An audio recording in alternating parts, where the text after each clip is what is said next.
How's it, everyone? Welcome to the final edition of Nathan's Notables for this winter, and it's a special edition where it's not going to be how the rest of the shows went. I'm actually selecting my top 3 moments from each sport. Very tough to decide, but there was a bunch of special moments in the area this past winter, and I was lucky enough to be at most of them. And we'll go through each sport, and then at the very end I'll do the unveiling of the all-area basketball teams, which will be in our Friday digital edition. So we're going to start with wrestling and the top three moments from that sport.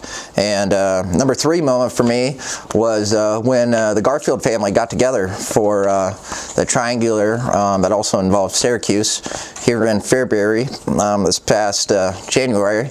And it was a special moment.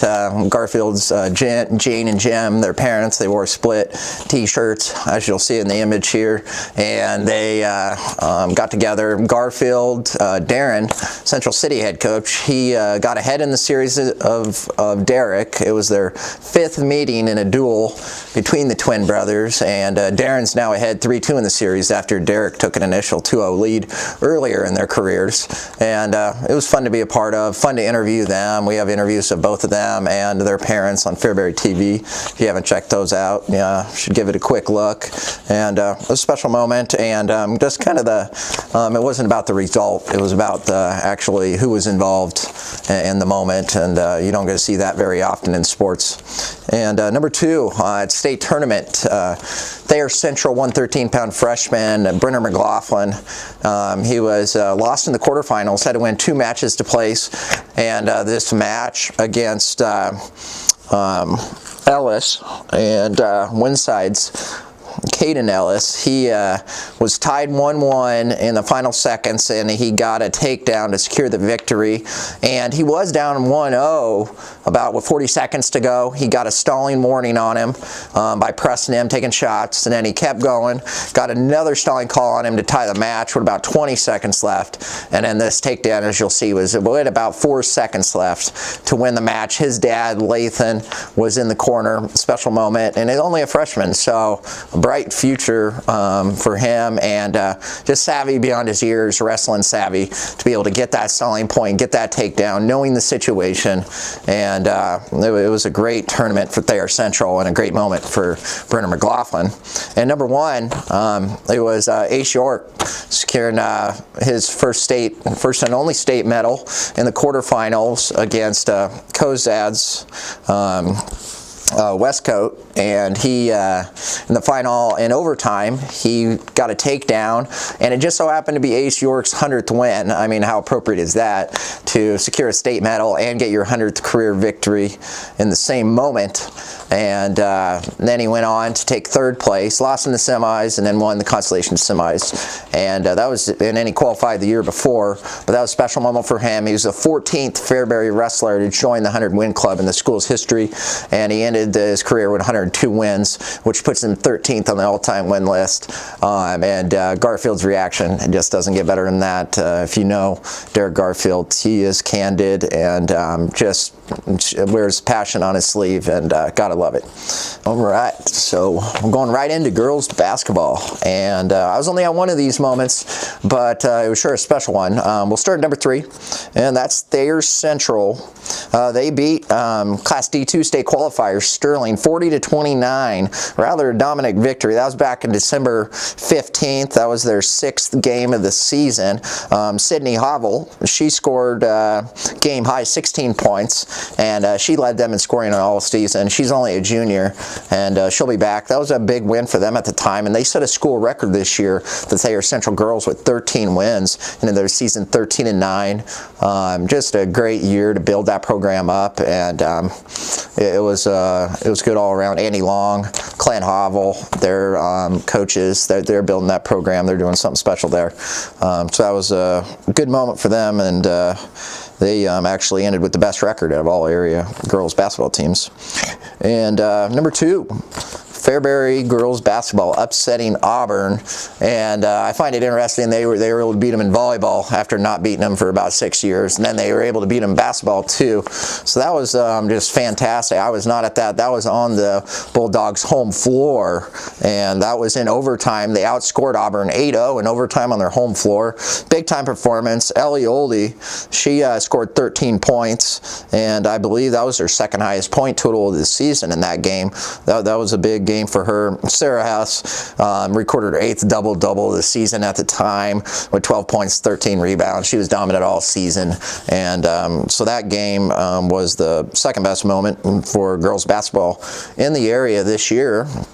And the first one, which I happened to be at, was Diller Odell girls winning the Mudecas Division B championship over Tri-County. Fantastic game. Diller Odell had to come back in the second half after trailing, I believe, 32-28 midway through the third quarter.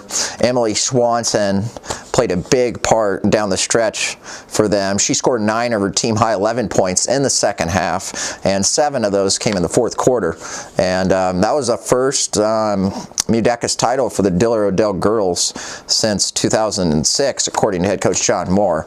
So first time in 12 years. That was a big time win, special moment, and that was my top moment for girls basketball. Boys basketball season this past winter was extremely exciting. A lot of talent in the area, and scoring. There was plenty of that. A lot of high scorers in the area. Just to name a few: Bryson Morin, Chance Mudson, Isaac Robertson, Cole Seams, Creighton Niemeyer, Evan Larson. You had Colton Rezabek, Reggie Homolka. All those, scored around 20 points or higher. So we had a lot of high volume scorers in the area, and it was fun to watch this season. Got to take quite a bit in.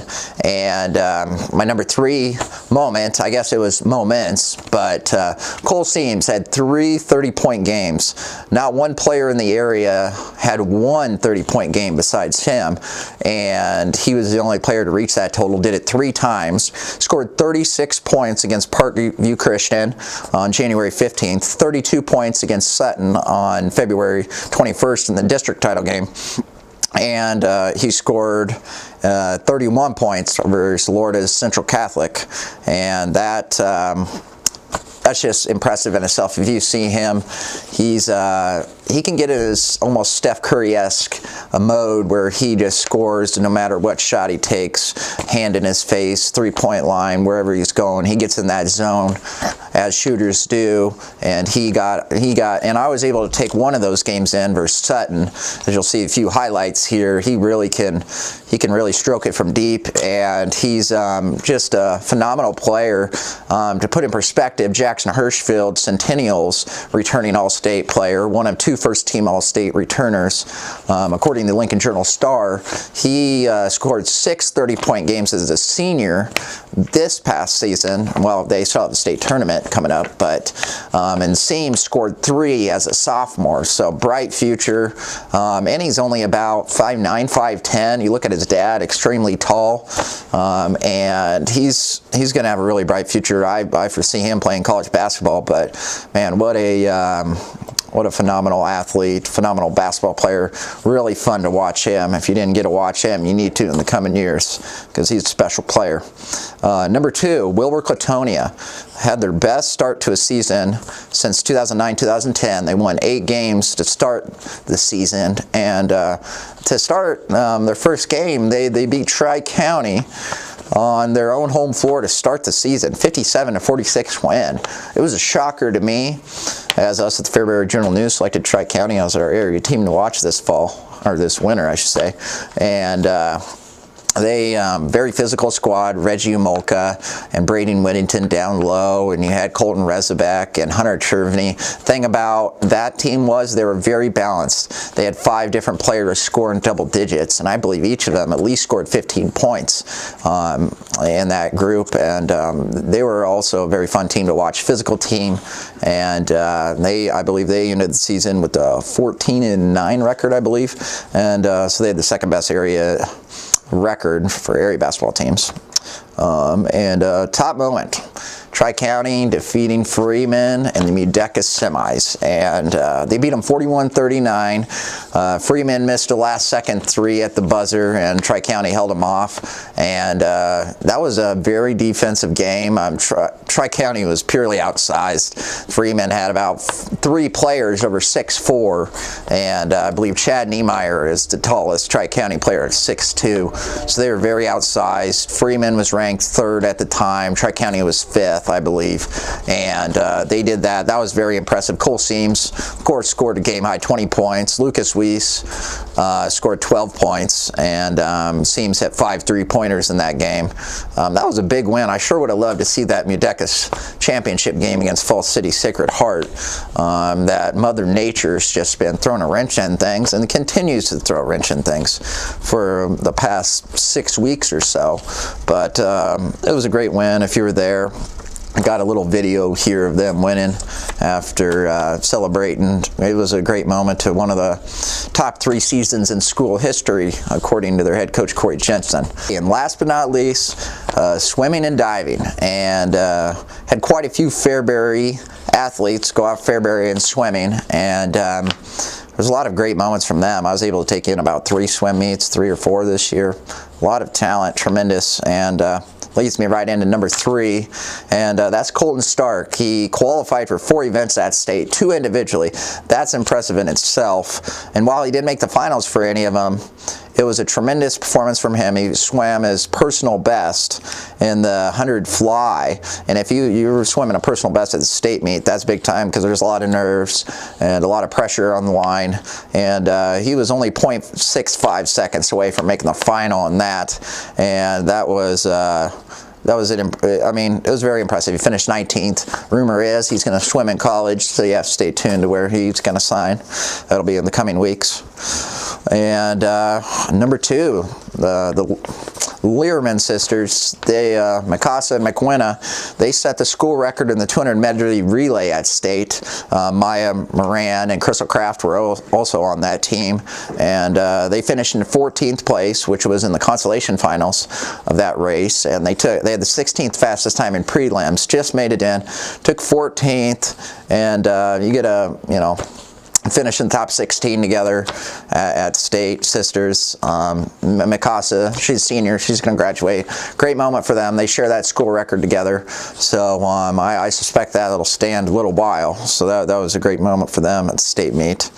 And number 1, McWinna getting BNF's 8th place medal, and that was in the 50 free. She set the school record in the event twice during the year, and then at state she took 7th in the prelims, 8th in the finals, and only a sophomore, and future's bright for her, and I look for her to be contending here for a state title in the coming years. But kind of really was coming out for her this year, and both Learman sisters competed in 4 events each at the state, so in 3 relays and 1 individual event apiece. So it was a great season for Beatrice Norris Fairbury swimmers.